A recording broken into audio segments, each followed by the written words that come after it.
очень мечтала отправиться в Ласточкино гнездо. Экскурсия, кстати, стоит 1700 с человека на весь день. Это буквально 13 часов она будет длиться. То есть Алушта, Ялта. Вот, но нам экскурсия вот сделала скидку. У нас вышло 1600 рублей с человека.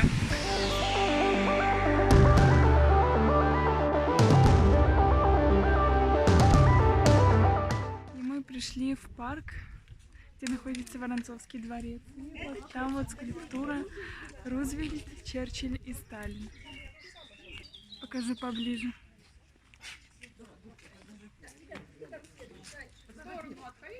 Пахнет Советским Союзом, да, Антон? Я не нюхал. Санаторий Ливадия. Такой старый советский.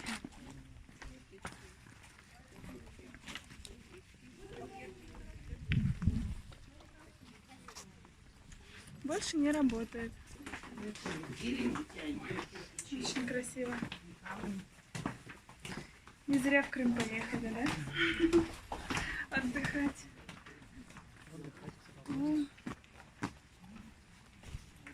На какую экскурсию ты сегодня пошел? Первый попавшийся, конечно же. Находимся у подножия Ливадийского храма. Очень красивый. Внутрь мы решили не заходить. Колокольня храма находится отдельно. И трофей, который Александр III, по-моему, привез с собой. Собор Парижской Богоматери украшали точно такие же химеры. Это такие мифические существа сказочные, которые охраняли от злых духов всех жителей. Посмотрите, какой вид открывается с этого балкончика.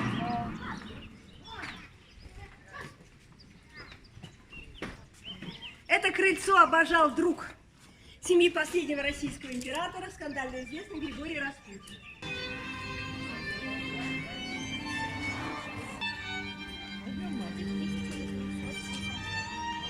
В Ливадийском дворце жила царская семья. Нет. Посещение дворца входит в экскурсию до Ласточкиного гнезда. Этот парк полностью выращен искусственно. Крепостные 100 лет назад садили своими руками каждое дерево и следили за тем, чтобы оно выросло. Огромные стволы.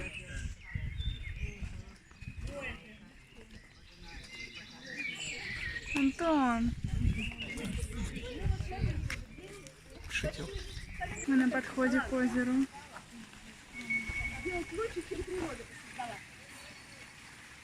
Обязательно в романтическом парке должна быть вода. Лебеди. Огромные камни. Как птицы самшитовой рощи в хосте.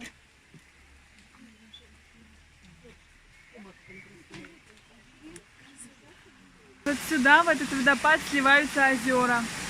Все это делали 150 лет назад крепостные со всей России.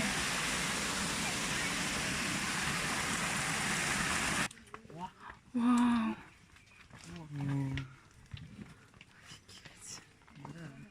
Офигеть!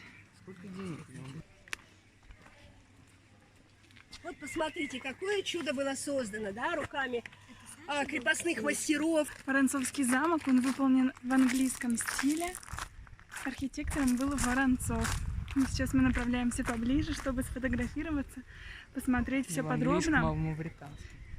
Английско-мавританский стиль. Вот. Внутрь не пускают, потому что был ливень, и, видите, там немножко разрушилось.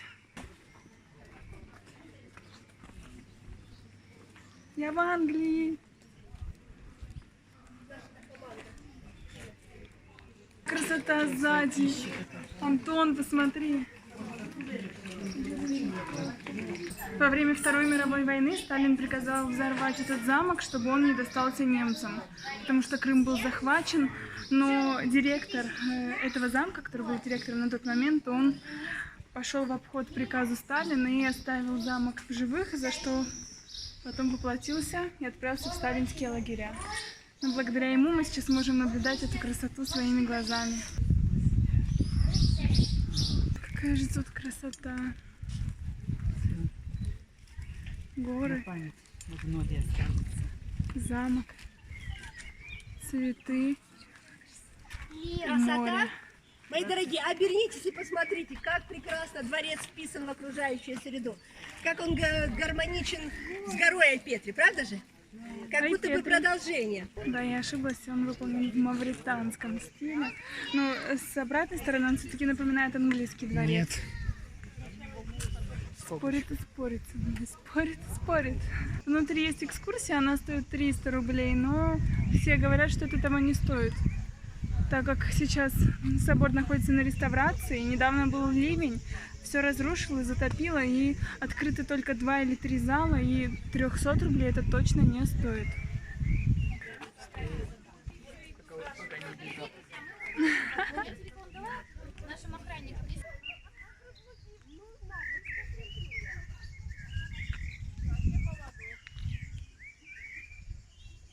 Пришли на обед, и вот какой у нас вид из окна замечательный. А, ничего не видно. Там ласточки на гнездо.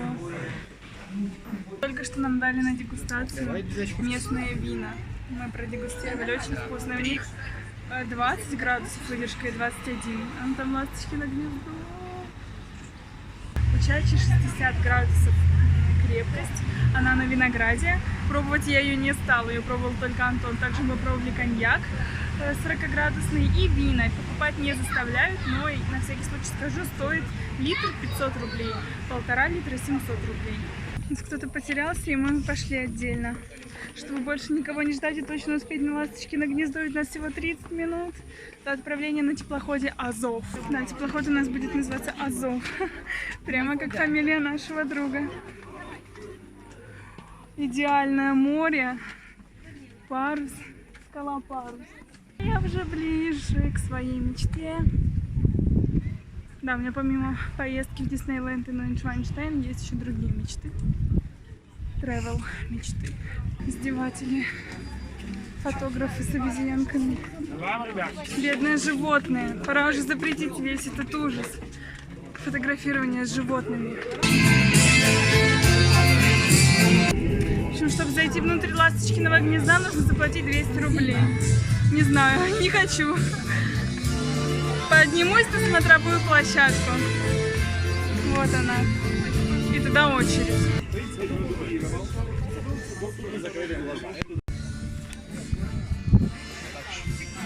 Мы продолжаем свой путь, и сейчас у нас будет морская прогулка. Вот. Ласточкино гнездо остается наверху, на скале, где ему и место. Сели мы на теплоход, сейчас отправимся в наше морское получасовое путешествие. Знаете, в чем прикол? Если вы хотите сидеть наверху, в открытой местности, у нас тут окна, все закрыто, вы должны доплачивать 50 рублей с человека.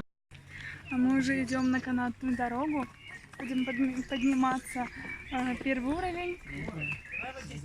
Очень страшно.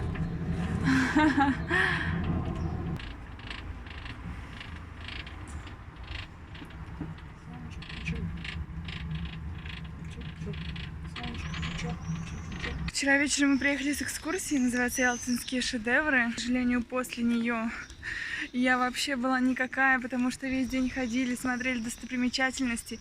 Мы не смогли искупаться, потому что в Ялте порт и море очень грязное. Обратно дорога из Ялты до Симферополя идет по серпантину. Меня укачало, мне было так дурно, я еле-еле доехала до Феодосии. С трудом добралась до номера и просто вырубилась. Не знаю, ненавижу серпантины. Но экскурсия понравилась. Стоила она там, где мы ее покупали, 1700 с человека, но нам сделали скидку 1600. Плюс с собой еще нужно было брать 750 рублей на вход в парк, проезд по канатной дороге, проезд на теплоходе. Вот, но я думаю, что это того стоит. Нереальные 3 дворца: Ласточкино гнездо, Ливадийский дворец и Воронцовский. Это канатная дорога такое себе. Вообще Ялта — это очень красивый курортный город, он напоминает Советский Союз. Реально, когда в него попадаешь, ты как будто бы оказался в Советском Союзе. Там все такое низкое, все такое старое, создано еще во времена Сталина и во времена царей. Очень классно.